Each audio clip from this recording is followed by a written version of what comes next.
Welcome to the Humanized podcast, all about personalizing your health. I'm your host, Rebecca Kelly, and today we'll be discussing how to identify and resolve your child's digestive issues with Dr. Sheila Kilbane.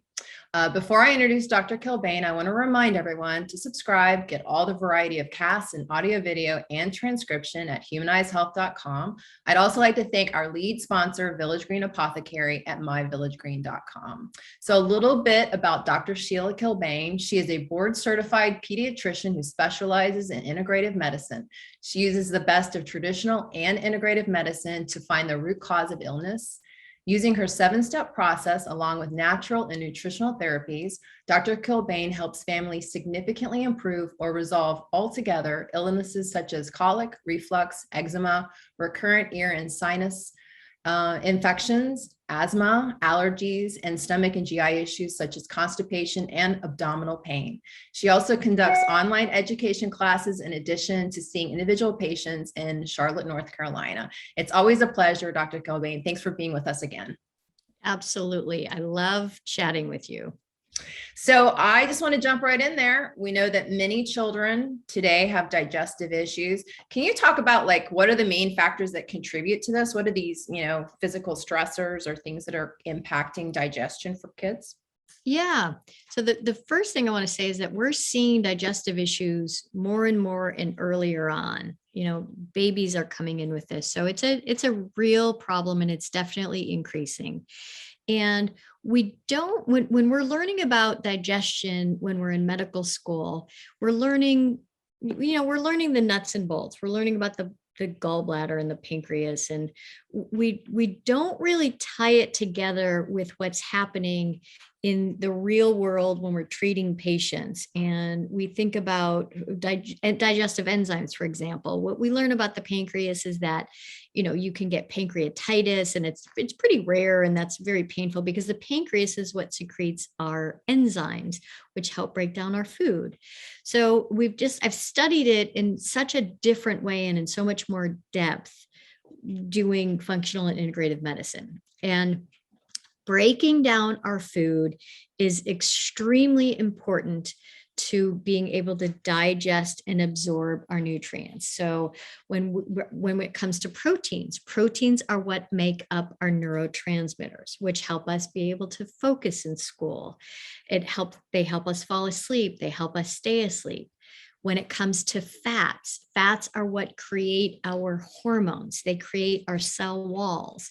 And because we're using a lot of things these days. We're using a lot of prescription medications to help, increase or decrease or modulate hormones and neurotransmitters, right? We have many, many kids on stimulants. We have many, girls, so many young girls are being put on oral contraceptive medications to balance out their hormones. So we really want to go back to digestion. And other signs of digestive issues are going to be, what does the stool look like?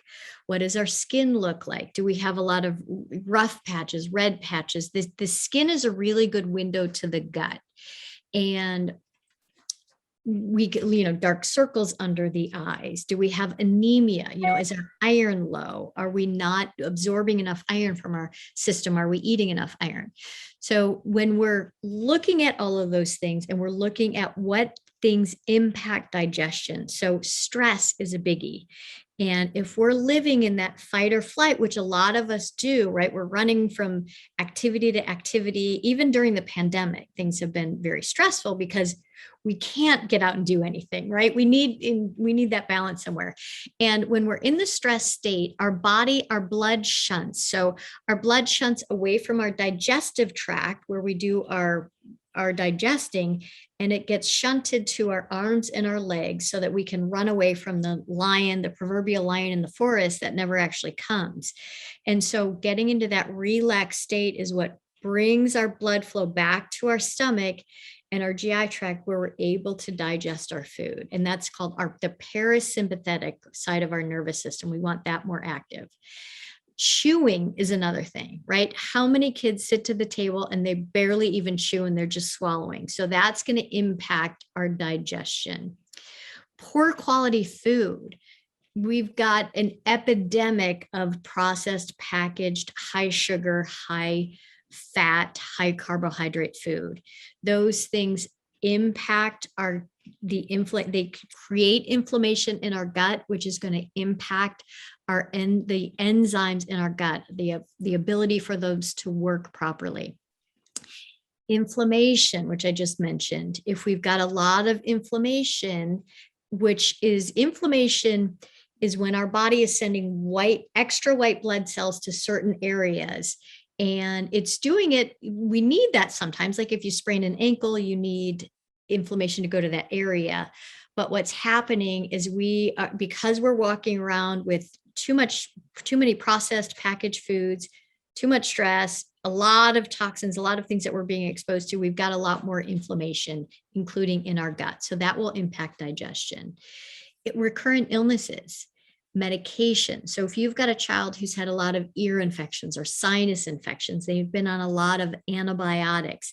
The antibiotics are killing that bacteria in the ears or the lungs, but it's also killing the good, healthy bacteria in the gut. So we need to be cognizant of that.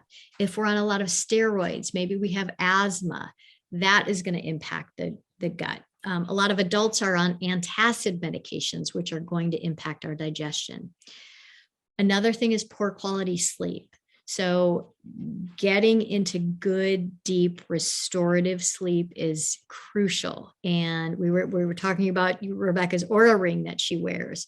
And there are there are more devices that you can use now, and there are things that you can use to help, but we always go back to common sense, right? We want a good dark room. We want to have the same routine. You want to turn screens off at least an hour ahead of time. I'd love for kids not to do screens during the week, outside of school, if at all possible. The other thing is lack of physical activity.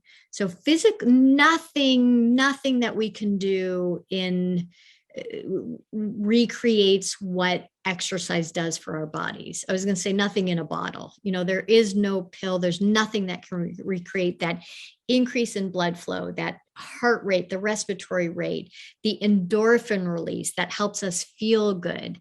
It's extremely important for our digestion. And then aging, of course, we won't talk about ourselves here, but as we age, our digestive enzymes, our digestive capabilities decrease. And then our genetics. Some people have really strong, robust genetics. I always call it the guts of steel. And I'm somebody who has more of a sensitive GI tract. So I don't ever travel without having my enzymes with me, my probiotics, and on a daily basis. And especially if I'm going to eat foods that I maybe don't normally eat, or if I'm eating out at a restaurant.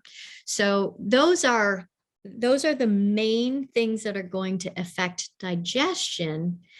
And then the other thing that I would love, and does all that make sense, Rebecca, before we move on? I love it. It makes perfect sense. And I love how you're giving the example of if you don't stop and allow your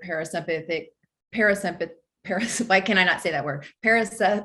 You know what I'm trying to say. Parasympathetic. Yeah. Thank you.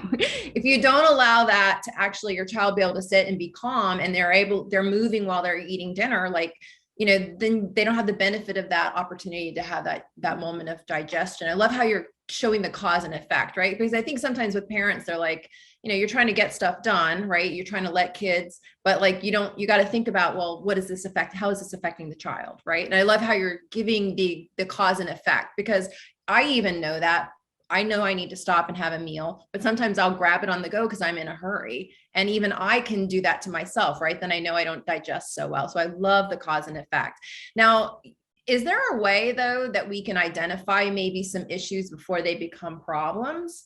Because I know you mentioned some things about, looking at your skin. You also mentioned, I have to say it, what the poop, right?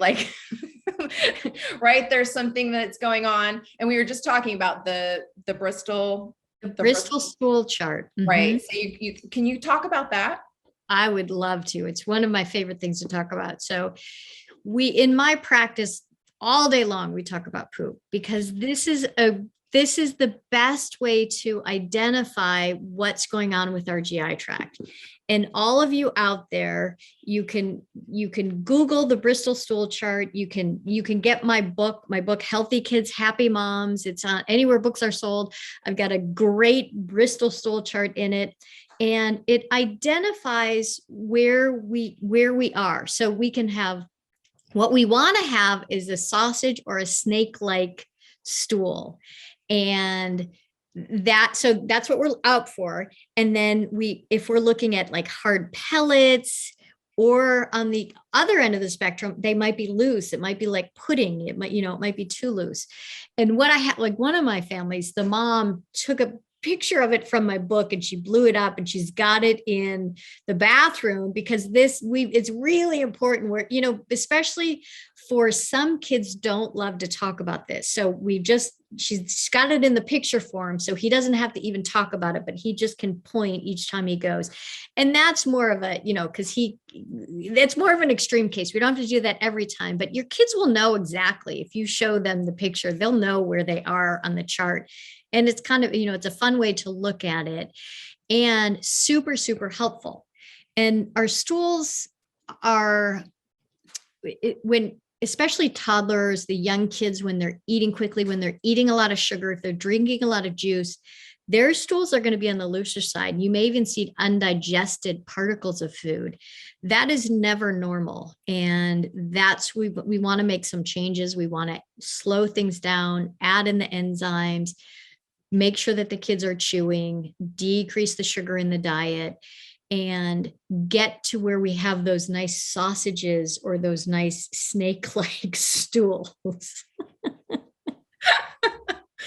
I also like, though, that, I'm sorry, I'm laughing, but I also like that, this is also teaching self-awareness, right? Like cause and effect to your children, right? And helping them kind of start to begin to be sensitive and to personalize their health by identifying, there's a cause and effect, and what can they do to adapt and address. I like that aspect. Sure, for sure. And we also want to talk about how does it hurt when they go to the bathroom, because it shouldn't hurt. And when you have a bowel movement, it should take you about the same amount of time it takes you to urinate. It shouldn't be a huge foul smelling event, and you shouldn't have to use a half a roll of toilet paper to wipe. And I've seen now they sell, that people buy baby diaper wipes when they're going to the bathroom, and all. I'm like, you're not eating the right food if you've got to have a baby diaper wipe to wipe your bottom. So it shouldn't, right? If you look at a cat or a dog, they just go and they don't have to wipe. So my family, they're doing it the right way, apparently. Exactly. So it really that should be a minimal part of it. And you can really look around your kids, their bottom, and it shouldn't have a red ring around it. That means they're probably eating some food that isn't right for their system. Wow. Thank you, Dr. Sheila. This is very illuminating podcast. Very valuable insights. Dr. Kilbane can be found at SheilaKilbane.com. I'm going to spell that SheilaKilbane.com. And also she's got her book out, so check that out. And let me remind you to subscribe and get access to all Humanized videos, podcasts, and transcriptions from all of our thought leaders on personalized health at humanizedhealth.com. Thank you so much for being with us. We really appreciate it. You are welcome. Thank you.